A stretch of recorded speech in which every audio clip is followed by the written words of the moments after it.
রাসূল সাল্লাল্লাহু আলাইহি সাল্লাম আরো বলেন, আল্লাহ সুবহানাহু ওয়া তাআলা যেমনটি ভাবে বলেছেন তেমনটি ভাবে নবী সাল্লাল্লাহু আলাইহি ওয়াসাল্লাম বলছেন।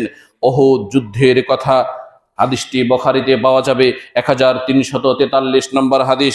কানান নবী সাল্লাল্লাহু আলাইহি ওয়াসাল্লাম ইজমাউ বাইনার রাজুলাইনি মিন কতলি উহুদিন ফি সাওবি ওয়াহিদিন। উহুদ যুদ্ধের কথা, রাসূল সাল্লাল্লাহু আলাইহি ওয়াসাল্লামের দুজন সাহাবী শাহাদাত বরণ করলেন। রাসূল সাল্লাল্লাহু আলাইহি ওয়াসাল্লাম দুজনকেই এক কাপড়ের ভিতরে নিয়ে চলে আসলেন। এরপরে রাসূল জিজ্ঞেস করছেন, এই দুজনের মধ্য থেকে কোরআন কার বেশি আয়ত্ত আছে? যখন ইশারা করে বলা হলো, ইয়া রাসূলুল্লাহ, এই ব্যক্তিটির বেশি কোরআনের সাথে সম্পর্ক আছে, এই ব্যক্তিটি বেশি কোরআনকে তার জীবনের আবশ্যিক হিসাবে গ্রহণ করেছিল, তখন আল্লাহর রাসূল ওই কোরআন যার কাছে আছে, যে কোরআনকে বেশিভাবে নিজের জীবনের একেবারে আবশ্যিক বিষয় হিসাবে গ্রহণ করেছিল, আল্লাহ রাসূল বলছেন ওই কোরআনওয়ালা ব্যক্তিকে আগে কবরে নামাও। ইহকাল পরকাল যেখানেই যান, কোরআনের সাথে সম্পর্কিত ব্যক্তিকে এভাবেই আল্লাহ রাসূল সাল্লাল্লাহু আলাইহি ওয়াসাল্লাম সম্মান করেছেন বাস্তব পার্থিব জীবনে। অনুরূপভাবে সম্মানিত হবে কোরআনওয়ালা ব্যক্তিগণ আল্লাহ সুবহানাহু ওয়া তাআলার কাছেও।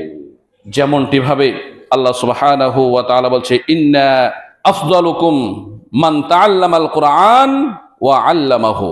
রাসূল সাল্লাল্লাহু আলাইহি সাল্লামের এই বুখারীর হাদিসটি বলছেন, তোমাদের মধ্যে সবচেয়ে শ্রেষ্ঠ ব্যক্তি ওটাই যে কোরআন শিক্ষা অর্জন করে। আমাদের সমাজে বহু মানুষ আছে, বহু জ্ঞানী আছে, যারা সত্যিকার অর্থে কোরআনের শিক্ষা থেকে একেবারেই দূরীভূত, একেবারেই পিছনে পড়ে। রাসূল তাদেরকে শ্রেষ্ঠ ব্যক্তি হিসাবে আখ্যায়িত করেন। আবার বহু মানুষ আছে এই পৃথিবীতে, আমাদের সমাজে, আমাদের গ্রামে মহল্লায় এমন মানুষ আছে, ছোটতে কোরআন শিক্ষা অর্জন করতে পারেনি, যে কোনো কারণেই হোক। আধুনিক শিক্ষায় শিক্ষিত হয়েছে, জেনারেল শিক্ষায় শিক্ষিত হয়েছে, ওর লেবাস দেখুন, সর্বক্ষণের জন্য অফিসেও যেমন লেবাস, বাড়িতেও তেমন লেবাস, সমাজেও তেমন লেবাস। ওরই সমকক্ষ আরেকজনের লেবাস দেখুন, ওর মতো লেবাস নেই। কিরকম?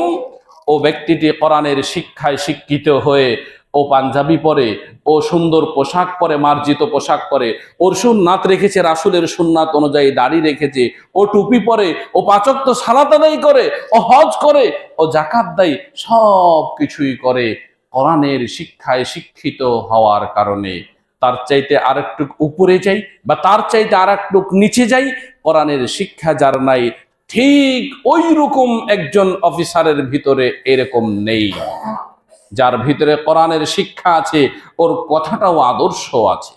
যার ভিতরে কোরআনের শিক্ষা আছে, ওর কথার ভিতরেও একটা সমাজ পরিবর্তনের ধারা আছে। সে কোরআন শিক্ষা অর্জন করে, শিখে, কিন্তু যার ভিতরে এসব কোরআন নেই, তার ভিতরে এ সকল কিছু নেই।